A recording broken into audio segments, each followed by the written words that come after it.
سلام تماشابینان گرامی، خلاصه خبرهای مهم 11 سپتامبر تاجیکستان و منطقه را از پایگاه خبری بامداد برایتان پیشکش میکنیم. شروع میکنیم از یک نگاه کوتاه به سرخط خبر مهم روز در این برنامه.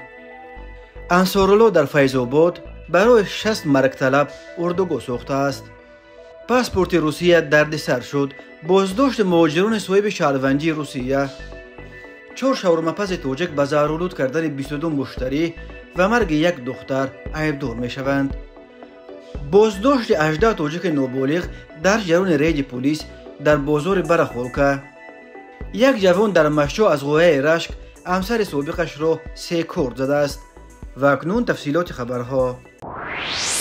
نشریه پاک افغان که به پیگیری پژوهش و تحلیل وضع منطقه مشغول است خبر داد که گروه تندروی در تاجیکستان ممنوع جماعت انصارالله که اساساً زادگان تاجیکستان را متهم می‌کند و در افغانستان قرار دارد در ولایت با تاجیکستان از مرز بدخشان افغانستان اردوگاه نو تشکیل کرده است. این مقاله که برخی پویاوش را خبرگزاری روسی اینترفاکس اقتباس کرده است، اتفاقاً روز 9 سپتامبر سال 2023 در روز تجلیل سالگرد 32 استقلال تاجیکستان نشر شد. بنا به معلومات منبع‌ها، یک گروه جنگجویان که با نام جماعت انصارالله در ولایت بدخشان در شمال شرق افغانستان در پهلوی فرودگاه این ولایت در کنار شهر فیض آباد اردوگاه نو تشکیل کرده است. به گفته منابع در این گروه از 50 تا 60 تروریست مرگ طلب جابجا کرده شدند. خبر داده است پاک افغان. فیض آباد با 45,000 اهالی بزرگترین شهر و مرکز مأموری ولایت بدخشان افغانستان می باشد.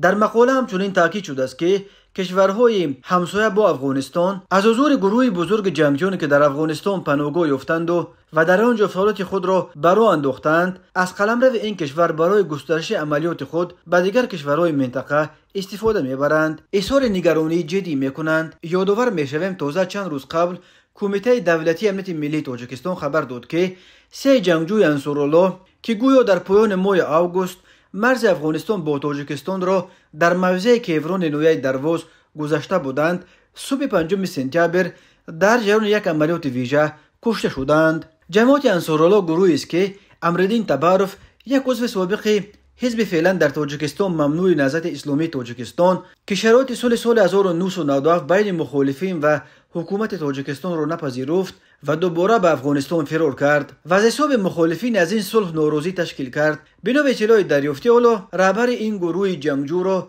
در افغانستان یک زاده نویه نورآباد با لقب مهدی ارسلان بر دوش دارد. دادگاه نویه لنین شهر کورسک روسیه روز 10 سپتامبر سال 2023 شهروند 21 ساله تاجیکستان پرویز علی مردانزاده را در چارچوب پرونده پرسر و صدای زهرآلود شدن 22 مشتری دکان شاورما فروشی در شهر لگوو ولایت کورسک و مرگ یک دختر 23 ساله پس از استعمال شاورمای این دکان تا 6 نوامبر به حبس گرفت. پرویز در این دکان بدنام شده باعث شاورماپز کار میکرد. خدمات مشترک مطبوعات دادگاه ولایت کورسک جریان مرافعه این پرونده پرسر و صدا را با نشر و عکس و ویدیوها از تالار دادگاه انعکاس کرد. خبر داد که دلیل به حبس پیشکی گرفتن پرویز علی مردانزاده این بود که مهلت ثبت نام او در لگوف الکه روز 7 سپتامبر به پایان میرسد. در چنین موردها دادگاه‌ها عیبدار شوندگان را معمولاً به حبس میگیرند تا که او از تفتیشات فرار نکند. 3 عیبدار شونده دیگر در این پرونده را که نیز زادگان تاجیکستانند ولی شهروندی روسیه را دارند، دادگاه برای 2 ماه به حبس خانگی فرستاد. صاحب این دکان شاورما فروشی منصورشاه فیاضوف، جیان 23 ساله شهریار فیاضوف که دانشجوی کالج بود و همزمان در دکان عمکش کار میکرد، و مادر 46 ساله شهریار دلبر سنگووا که در آنجا باعث یاور کار میکرد، و شاورماپز دوم پرویز علی مردانزاده روز جمعه 8 سپتامبر از جانب کارمندان کمیته تفتیشات دستگیر شدند.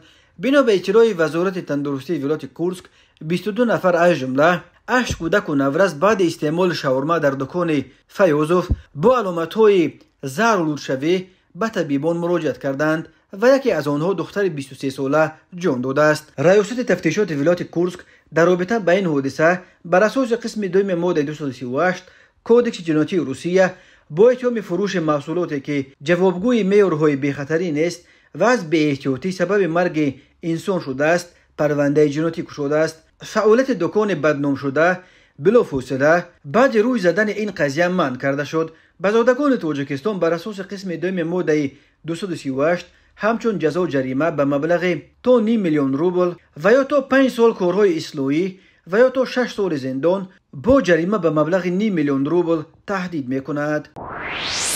پلیس روسیه با جلب کارمندان فسبه و روزگواردیا روز جمعه 8 سپتامبر سال 2023 در مسجد جامع شهر کراسنودار رید گذرانیده اسناد مهاجرانی را که از نماز جمعه بیرون می آمدند تفتیش کرد و گفت شاهدان کارمندان پلیس فقط آنهایی را که شهروندی روسیه را داشتند بازداشت میکردند و با خود میبردند. در شرح این عمل مسئولان رید به مهاجران گفتند که هدف آنها معین کردن آنها است که شهروندی روسیه را به دست آوردند ولی خود را در کمیساریات‌های حربی ثبت نکردند. در ویدیو نشر شده دیده می شود که نمازگزاران از رفتار پلیس در عموم و برخورد خشین افسران عموم و صبر علل خصوص اظهار ناراضگی می کنند. روز 8 سپتامبر چنین رید در مسجد شهر ورخنیای پیشمه ولایت سوردلوفسک نیز دایر شده ناراضگی نمازگزاران را به بار آورد.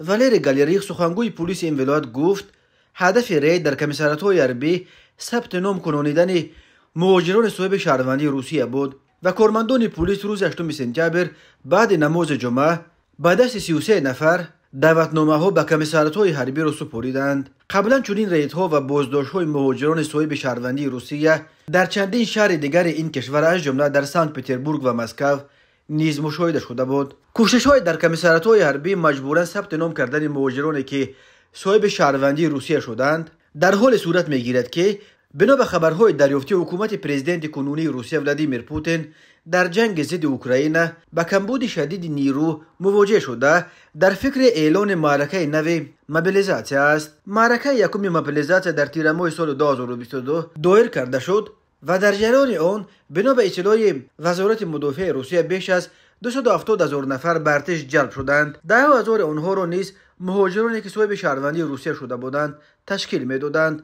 همچنین هزاران مهاجر دیگر با امید زودتر به دست آوردن شهروندی روسیه و هزاران محبوس از زندانهای روسیه با امید زودتر به آزادی رسیدن با وزارت مدافع این کشور قرارداد بسته به جنگ ضد اوکراین رفتند. برخی منصبداران بلندپایه و سیاستمداران نزدیک به کرمل به مثل الکساندر باستریکین و سرگئی میرونوف تا روی راست اظهار می‌دارند که باید صداقت مهاجران شهروند شده را حتما با فرستادن آنها به جنگ ضد اوکراین انتخاب کنند و آنهایی که از رفتن به جنگ سرکشی میکنند از شهروندی روسیه باید محروم کنند. تماشابینان عزیز یادآور میشویم خلاصه مهمترین اخبار تاجیکستان را از پایگاه خبری بامداد تماشا دارید. برنامه را ادامه میدهیم. در جریان یک رید در بازار مشهور برخولکا در الماتو شهر بزرگترین و پایتخت سابق قزاقستان 39 مهاجر خارجی را به دلیل نداشتن سند اقامت دستگیر کردند. از این شمار 36 نفرش شهروندان تاجیکستان از جمله 18 نفر این تاجیک‌های دستگیر شده نابالغان بودند. در این باره روز 9 سپتامبر سال 2023 اتفاقا در روز عید استقلال تاجیکستان پلیس کایزت پایگاه خبری پلیس قزاقستان با تکیه به معلومات سردار اداره مهاجرت دپارتمنت پلیس الماتو اسخت بوتونچینوف خبر داد.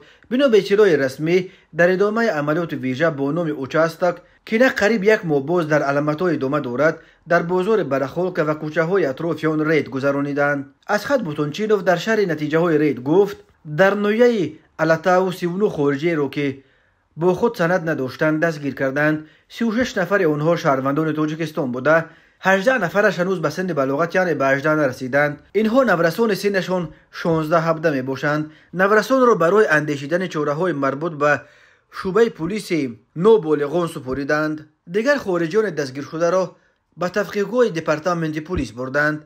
عملیات اوچاستک در الماتو از نیمه دوم ماه آگوست به این طرف ادامه دارد.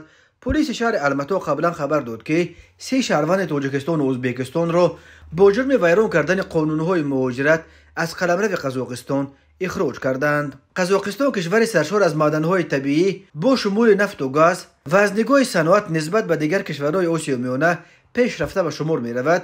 بعد روسیه به دومین بازار بزرگ کار برای مهاجران کاری از این منطقه از جمله برای مهاجران از تاجیکستان تبدیل یافته است. یک قسم این مهاجران در قزاقستان 10,000 تن آزادگان آسیا می‌آیند که به دلایل مختلف از جمله برای ویران کردن قاعده‌های مهاجرت از روسیه رانده شده و از حق عبور مرز این کشور برای چندین سال محروم گردیدند و به این دلیل خود را به بازار کار قزاقستان میزنند.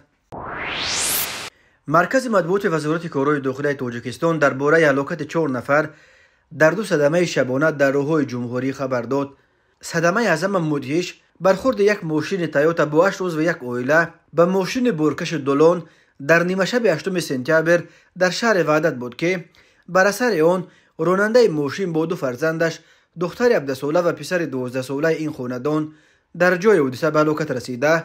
بیبی و مادر آنها را با 3 فرزند دیگر این عائله که 2، 14 و 15 سال دارند با جراحت‌های گوناگون در حالت وزنین در بیمارستان بستری کردند. بنا به اطلاع وزارت کارهای داخلی نیمه شب 8 سپتامبر سال 2023 تخمینا ساعت 00:20 دقیقه راننده ماشین تمغه تویوتا کرولا محمد علی خورشید مرودالیویچ سال تولدش 1983 ساکن شهر وحدت هنگام حرکت در راه ماشینگرد دوشنبه وحدت در حدود کوچه رودکی بنابر سبب بلند بودن سرعت حرکت از روده اداره واسطه نقلیات نبرآمده به سمت مقابل حرکت رو برآمده به ماشین بارکش تمغه دولون تحت اداره راننده ایدیف سید احمد سال تولدش 1973 ساکن نویه شمس‌الدین شاهین برخورده است.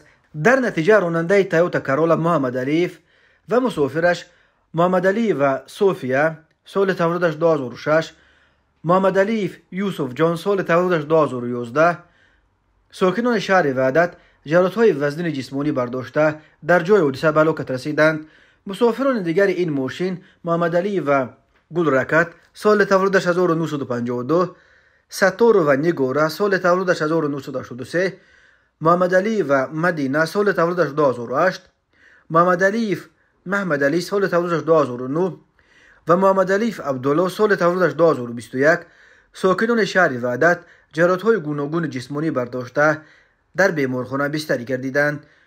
تفصیلات دیگر حادثه گفته نشده است. همچنین شب 7 سپتامبر سال 2023 تخمینا ساعت 23:00 دقیقه راننده ماشین تمغه مرسدس بنز محمد شیر علی سال تولدش 1986 ساکن شهر ایسار هنگام حرکت از سمت کوچه رودکی به سمت کوچه منس شهر شراره شهر ایسار هنگام حرکت از سمت کوچه رودکی به سمت کوچه منس شهرک شراره شهر ایسار از روده اداره واسطه نقلیات نبرآمده پیادهگر دولتزاده عبدالرحیم سال تولدش 2002 ساکن ایسار را پخش نموده است. در نتیجه دولتزاده جراحت‌های وزنین جسمانی برداشته در جای حادثه به هلاکت رسیده است. از روی این حادثه تحقیقات ادامه دارد. بنا به آخرین آمار وزارت کارهای داخلی در نیمه اول سال 2023 در راههای تاجیکستان در 492 صدمه 193 نفر به هلاکت رسیده، 514 نفر دیگر جراحت برداشتند. هر سال بر اثر صدمه ها در راههای تاجیکستان تا 400 نفر به هلاکت رسیده، بیش از 1200 تن دیگر معیوب می شوند. یک ساکن جوان مشو از غویه رشک همسر سابقش را که همگی 19 ساله است 3 کور زده است. در این باره مرکز مطبوعات وزارت کارهای داخلی تاجیکستان خبر داد. بنا به معلومات نشر شده نسبت به جوان 23 ساله ساکن نویه مشو بر اساس ماده های 32 و 104 قسم 1 با اتهام سوءقصد به کشتار پرونده جنایتی گشودند. خود جوان دستگیر شده و نزدیکانش برای شرح قضیه دسترس نیستند، ولی بنا به فرضیه تفتیشات صبح 8 سپتامبر سال 2023 تخمینا ساعت 09:50 دقیقه گمان بر شونده در حدود جماعت شهرک بوستان نویه مذکور با سابق همسرش جوانزن 19 ساله ساکن همین نویه از سبب مناقشه به میان آمده اساسیات رشک نسبتش زورآوری نموده با کارد خواجگی با خود آوردهش 3 مرتبه به اعضای گوناگون بدنش زده است. در نتیجه جبر دیده جراحت‌های گوناگون جسمانی برداشته در بیمارخانه بستری گردیده است. تفصیلات دیگر حادثه نشر نشده است. سبب رشک جوان و چنین مناسبت خشونت‌آمیز او نسبت به همسر سابقش معلوم نیست. وزارت کارهای داخلی گفت تفتیش این حادثه ادامه دارد.